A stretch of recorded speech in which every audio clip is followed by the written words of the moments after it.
بسم اللہ الرحمن الرحیم یا ایھا الذین آمنوا کتب علیکم الصیام کما کتب علی الذین من قبلکم لعلکم تتقون۔ اللہ رب العزت اپنے پاک کلام میں سورہ بقرہ کی آیت نمبر 183 میں ارشاد فرماتے ہیں، اے ایمان والو، تم پر رمضان کے روزے فرض کیے گئے ہیں جس طرح تم سے پہلے لوگوں پر فرض کیے گئے تھے، تاکہ تم تقوی اختیار کرو، متقی پرہیزگار بن جاؤ۔ اللہ تعالیٰ کا شکر ہے جس نے ہمیں رمضان المبارک کے بابرکت دن عطا کیے، روزے عطا کیے۔ یہ رمضان المبارک کے روزے بڑی فضیلت اور بڑے کرم کے حامل ہیں۔ ان کی وجہ سے بندے کو اللہ تعالیٰ کا قرب ملتا ہے، معرفت ملتی ہے، گناہوں سے نجات ملتی ہے، اللہ کی رحمت ملتی ہے، بخشش ملتی ہے اور جہنم سے آزادی ملتی ہے۔ خوش نصیب ہیں جو روزے رکھتے ہیں، اور کئی ایسے بھی ہیں کہ جو ساری زندگی رکھتے رہے ہیں، لیکن اب معاملہ کیا ہوتا ہے کہ اتنے بوڑھے ہو جاتے ہیں کہ وہ روزہ نہیں رکھ پاتے، یا اتنے بیمار ہو جاتے ہیں کہ ان سے روزہ نہیں رکھا جاتا اور آئندہ صحت یاب ہونے کی امید بھی نہیں ہوتی۔ تو ایسے لوگ کیا کریں کہ وہ اللہ تعالیٰ کا بارگاہ سے اجر ہے، اللہ تعالیٰ کی رحمت ہے، اللہ کا کرم ہے، اس کو حاصل کر پائیں۔ تو اس کے لیے اللہ رب العزت نے کچھ چیزیں رکھی ہیں کہ جو شخص روزہ نہ رکھ سکے، بیمار ہو یا وہ شیخ فانی ہو، اتنا بوڑھا ہو گیا ہو کہ وہ رکھ ہی نہیں سکتا، کمزور بہت زیادہ ہے، اس کے لیے اللہ تعالیٰ فرماتے ہیں فَفِدْیَةٌ طَعَامُ مِسْکِین، وہ کسی مسکین کو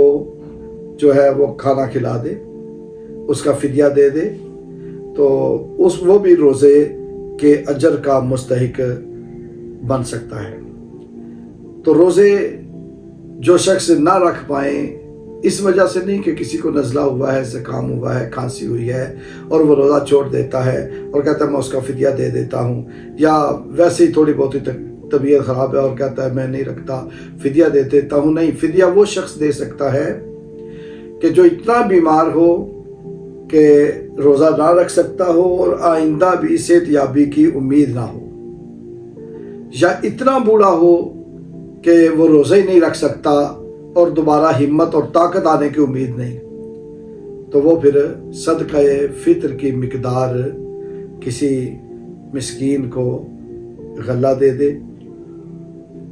یا صدقہ فطر کی مقدار کسی کو آٹا دے دے، گندم دے دے، یا اس کی قیمت دے دے، یا 2 وقت کا کسی کو کھانا کھلا دے ایک روزے کے بدلے۔ اور اس میں 30 روزے ہوتے ہیں یا 29 ہوتے ہیں، تو 29 دن جو ہے روزے کے، ان کے بدلے صدقہ فطر کی مقدار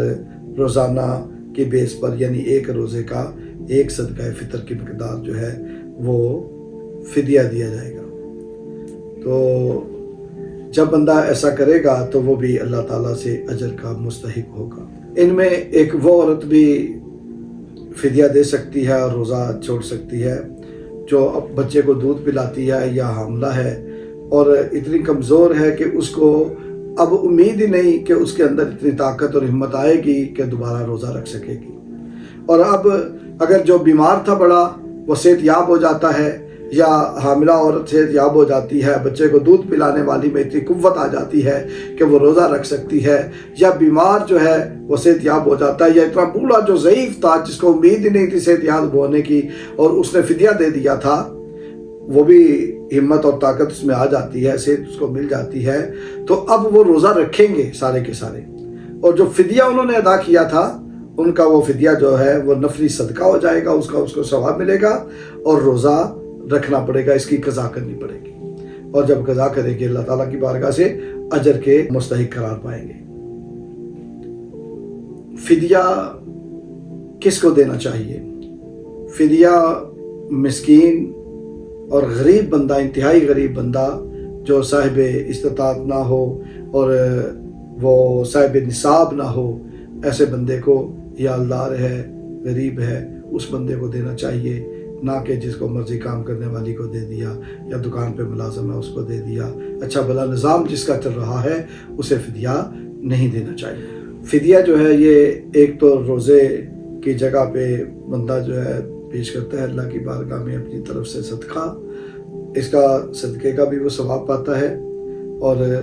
روزہ رکھنے کا اجر بھی اللہ تعالیٰ اسے عطا کر دیتا ہے. لہٰذا ہمیں چاہیے کہ اللہ تعالیٰ نے جب تک صحت دی ہے اللہ تعالیٰ کی بارگاہ میں بڑی عقیدت کے ساتھ، محبت کے ساتھ، اخلاص کے ساتھ روزے رکھے. اور جب ایسا موقع بنے ہمارے گھر میں کوئی ایسا بندہ ہو